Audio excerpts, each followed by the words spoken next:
별 하나, 별 둘, 별 셋. 그리운 거, 보고 싶은 거.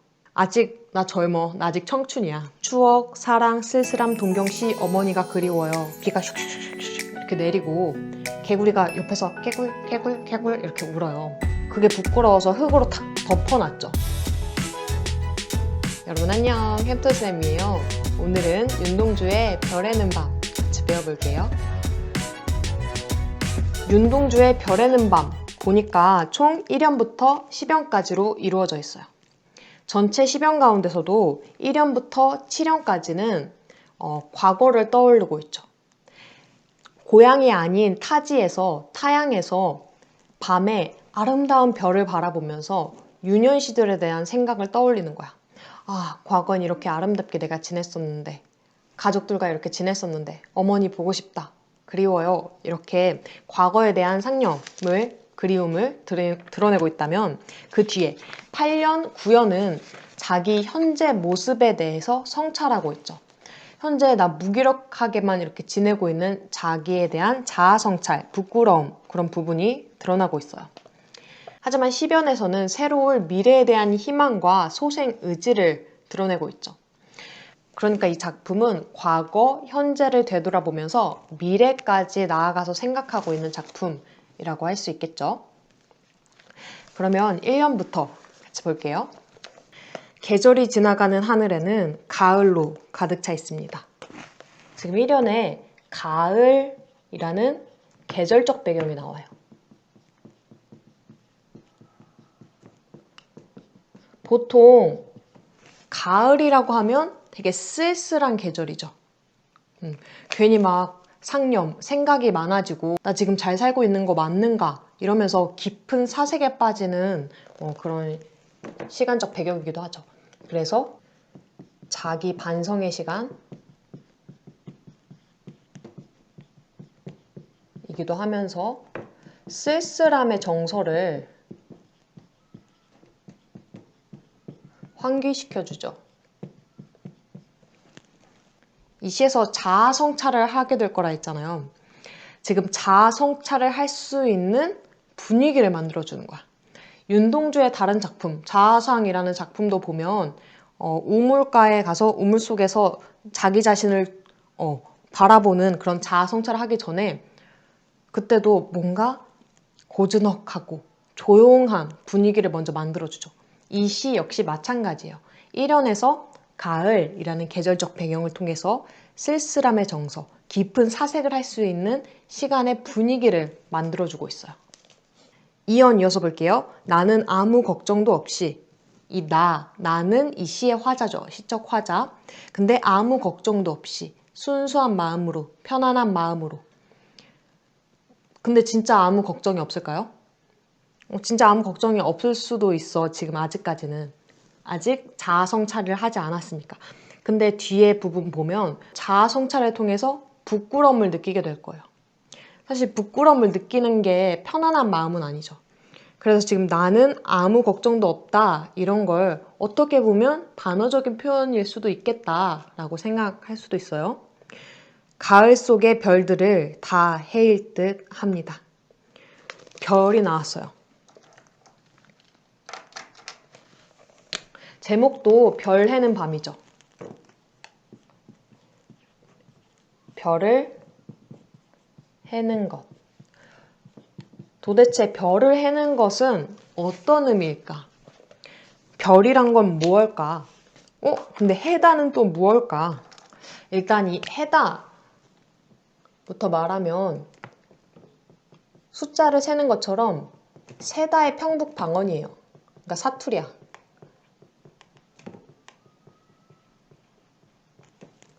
그러니까 별을 세는 거죠. 별 하나, 별 둘, 별 셋 이렇게 세고 있는 거야.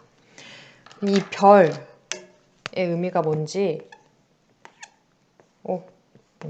별. 이 별이라는 거는 회상, 그리움의 매개체예요. 별을 보면서 과거 유년 시절을 회상하고 자신의 어머니에 대한 그리움을 표현을 하죠. 그리고 이 별이란 것은 밑에 나오겠지만 아름다운 것들과 관련이 있어요. 청춘, 꿈, 이상, 추억, 이러한 아름다운 것들과 관련이 있어요.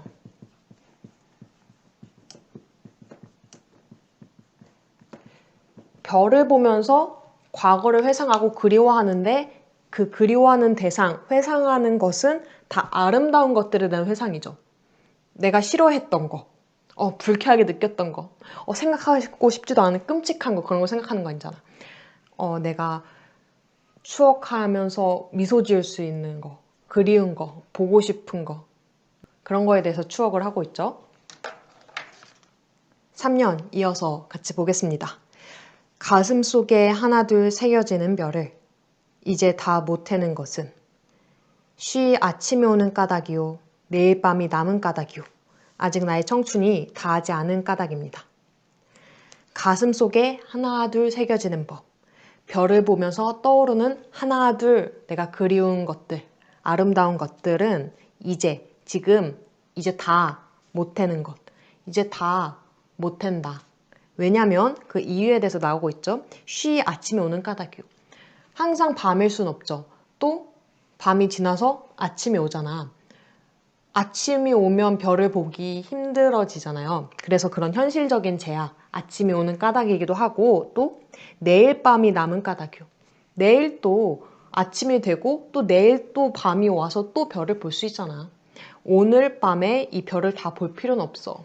오늘 밤에 계속 생각에 잠길 필요는 없어. 내일 또 생각하면 되지. 이렇게 여유를 보이는 모습도 있어요. 아직 나의 청춘이 다하지 않은 까닭입니다. 아직 나 젊어. 나 아직 청춘이야. 미래에 대한 기대와 희망을 드러내고 있기도 하죠. 그럼 4연 이어서 볼게요. 별 하나의 추억과 별 하나의 사랑과 별 하나의 쓸쓸함과 별 하나의 동경과 별 하나의 시와 별 하나의 어머니. 되게 유명한 구절이죠. 많이 들어봤을 거야. 지금 별을 보면서 무엇을 생각하고 있냐면 별 하나의 추억과 그리고 별 하나의 사랑과 별 하나의 쓸쓸함과 동경과 별 하나의 시와 별 하나의 어머니. 지금 보면 별 하나의 추억을 생각하고 별 하나의 사랑을 생각하고 별 하나의 쓸쓸함, 동경, 시, 어머니 이렇게 나열을 하고 있죠. 그리고 별 하나의 별 하나의 별 하나의 이렇게 반복. 이렇게 나열과 반복을 통해서 온율감을 형성한다 라는 효과가 있습니다. 근데 보니까 추억, 사랑 이런 건 좀 더 긍정적인 느낌이에요. 근데 쓸쓸함? 이 쓸쓸함이라는 거는 화자의 삶이 평탄하지만은 않았다 라는 것을 한번 유추해 볼 수 있겠죠. 그리고 동경, 그리고 시. 이 시를 통해서 화자는 진심을 노래할 수 있었겠고, 그리고 어머니. 이 어머니가 가장 그리운 대상일 거예요. 화자가 그리워하는 가장 그리운 대상. 그리움이 점점 심화되고 있죠. 별 하나의 추억부터 시작해서 별 하나의 어머니. 그리고 4연에 있던 어머니는 5연에서도 이어집니다. 다음 연의 시상과 연결되고 있는 거죠. 어머님, 나는 별 하나에 아름다운 말 한마디씩 불러봅니다. 이제 어머님이라고 하면서 화자가 어머니를 부르는 듯한, 이야기를 건네는 듯한 다마치 형식이 드러나죠. 소학교 때 책상을 같이 했던 아이들의 이름과 유년 시절에 같이 지냈던 친구들의 이름과 패경옥 이런 이국 소녀들의 이름과 패경옥 이런 중국 소녀들의 이름과 벌써 애기 어머니 된 계집애들의 이름과 그 아이들은 이제 성인이 돼서 또 다른 아이의 어머니가 되었겠죠. 그만큼 시간이 지났다라는 거야. 가난한 이웃 사람들의 이름과 비둘기, 강아지, 토끼, 노새, 노루, 프랑시스 잠, 라이너 마리아 릴케 이런 시인의 이름을 불러봅니다. 지금 5연을 보면 앞서 1년부터 4연까지 봤던 그런 운문의 형식과는 살짝 차이가 있죠. 5연은 막 줄글 형식으로 돼 있어. 산문 형식으로 돼 있단 말이야. 그래서 산문 형식이니까 더 빠르게 읽히게 되죠. 호흡이 빨라져. 빠른 호흡이 느껴지는 산문시의 형태를 보이고 있어요. 그리고 4연에 추억, 사랑, 쓸쓸함, 동경시, 어머니가 그리워요. 이렇게 얘기했던 걸 더 구체화하고 있죠. 어떤 추억이었냐면 이렇게 수학교 때 책상을 같이 했던 아이들과의 추억, 가난한 이웃들의 사람 이름, 그리고 비둘기, 강아지, 토끼, 노새, 노루 막 이렇게 구체적으로 나열을 하고 있죠. 이어서 6연 같이 볼게요. 이네들은 너무나 멀리 있습니다. 이렇게 별을 보면서 생각한 아름다운 것, 그리운 대상이 너무나 멀리 있대요. 이렇게 별이 화자 자신, 나와 너무도 멀리 있어요. 지금 이 별은 아름다운 것을 얘기한댔죠.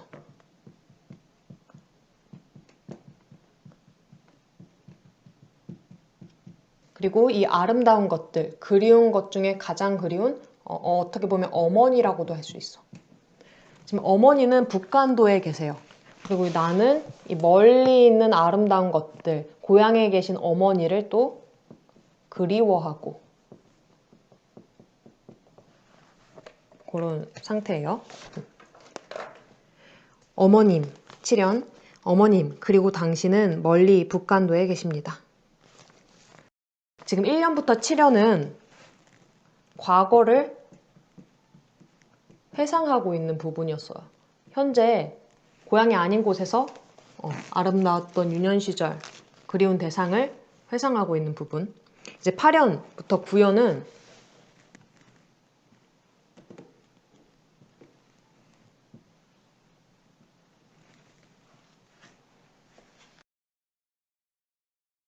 현재 자신의 모습을 되돌아보면서 자아성찰하는 부분이 나올 거예요. 8연 이어서 볼게요. 나는 무엇인지 그리워 이 많은 별빛이 내린 언덕 위에 내 이름자를 써보고 흙으로 덮어버렸습니다. 좀 어렵게 느껴질 수도 있어요. 여기서 내 이름자를 써본다? 윤동주 시에 등장하는 화자는 윤동주 자기 자신으로 바라봐도 괜찮거든요. 그래서 지금 이 시의 화자는 윤동주라고 바라보면 윤동주 이렇게 자기 이름을 쓴 거야. 나 이렇게 땡땡땡 누구누구누구 이름을 써놓고 지금 이름을 쓴다라는 거는 어떻게 보면 자아 성찰의 행위죠. 내 이름을 써보면서 나에 대해서 다시 돌아보는 거야. 근데 내 이름자를 써보고 자아 성찰을 했는데 흙으로 덮어버렸습니다. 이름을 써놓고 이름이 안 보이게 흙으로 이렇게 덮어버렸대. 그럼 이름이 싹 가려지겠죠. 그러면 왜 자아 성찰을 하다가 하고 흙으로 탁 덮어버렸을까?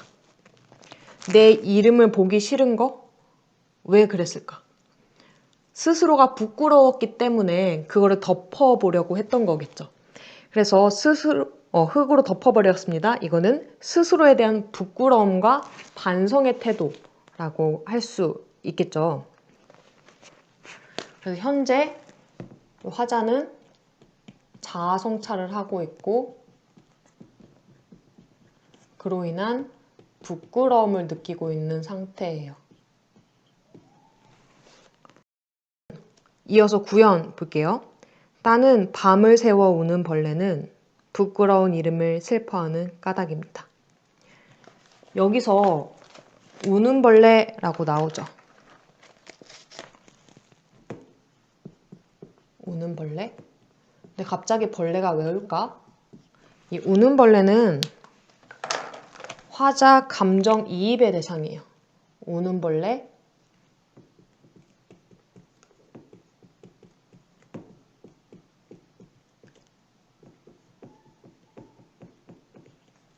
벌레가 울고 있대. 사실 울고 싶은 거는 이 벌레라기보다는 화자 자신일 거야. 자아성찰을 했는데 내 스스로가 너무 부끄러워서 그러한 부끄러움으로 인한 슬픔일 거예요. 우리 그럴 때 있죠. 왠지 모르게 우울하고 서글프고 속상하고 막 그럴 때 비가 슉슉슉슉 이렇게 내리고 개구리가 옆에서 개굴 개굴 개굴 이렇게 울어요.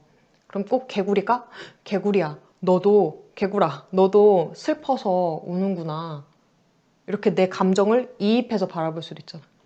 근데 왠지 기분이 좋을 때 개구리의 울음소리를 들어.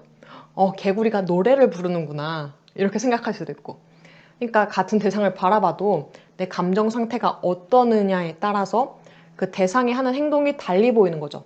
지금 벌레 소리를 듣고도 그러니까 우는 벌레가 실제 우는지는 몰라. 슬퍼서 우는지 어떤지는 모르겠지만 화자의 그런 부끄러움에 인한 슬픔 그런 걸로 인해서 우는 걸로 의미하기 때문에 감정이입의 대상이라고 할 수 있어. 그리고 밤을 새워 운다라고 나오죠. 윤동주가 살았던 시대는 일제강점기 시대였어요. 되게 부정적인 시대였죠. 식민지 현실이었어. 식민지를 나타낼 때 밝음과 어둠, 아침과 밤이라고 했을 때 어둠과 밤은 그런 부정적인 현실, 어두운 현실, 식민지 현실을 드러내는 경우가 많다고 했잖아요. 그래서 여기서 마찬가지로 밤,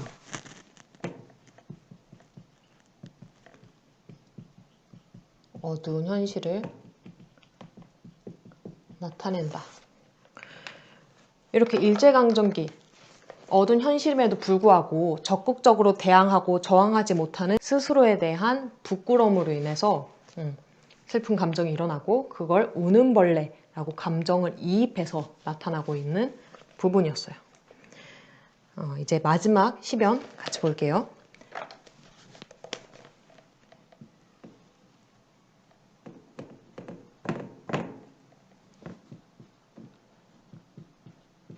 시변에서는 미래에 대한 얘기가 나와요. 미래에 대한 극복 의지, 그리고 희망 이런 거 얘기하고 있겠죠. 그러나 겨울이 지나고 나의 별에도 봄이 오면 그러나 하면서 시상이 전환되죠. 겨울이 지나고 이 겨울 역시 앞서 봤던 밤과 같이 어두운 현실을 의미할 거예요. 어두운 현실이 지나고 나의 별에도 나의 조국 내가 있는 이 나라에도 봄이 오면 이 봄은 또 조국의 광복을 의미하겠죠.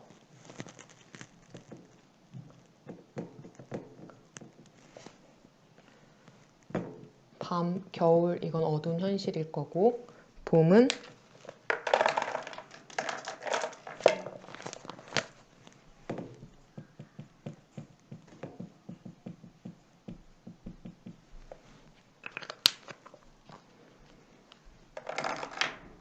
조국 광복을 의미할 것이고 무덤 위에 파란 잔디가 피어나듯이 내 이름자 묻힌 언덕 위에도 자랑처럼 풀이 무성할 계외다.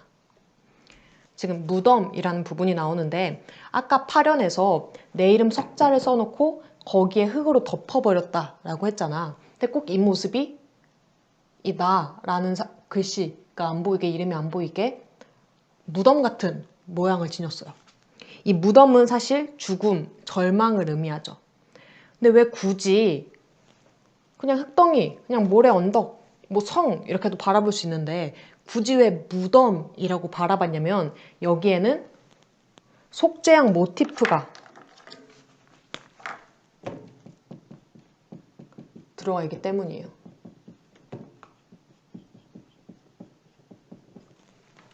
속죄양 모티프라는 것은 인류의 죄를 대신해서 인류의 삶을 구원하기 위해서 십자가에 못 박혀 대신 돌아가신 그런 예수의 삶을 의미하거든요. 그래서 여기서 이 속죄양 모티프라는 거는 자기 희생을 의미해.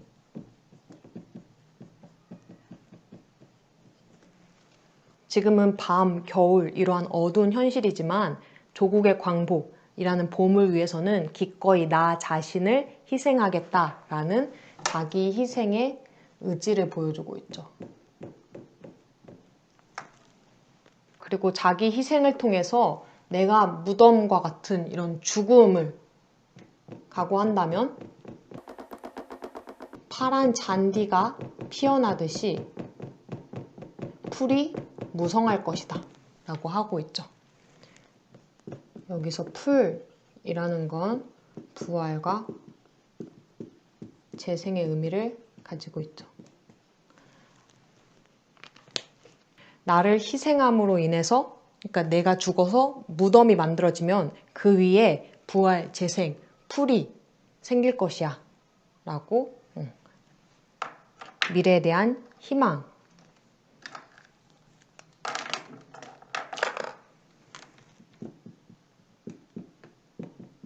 그리고 소생 의지를 다지고 있죠.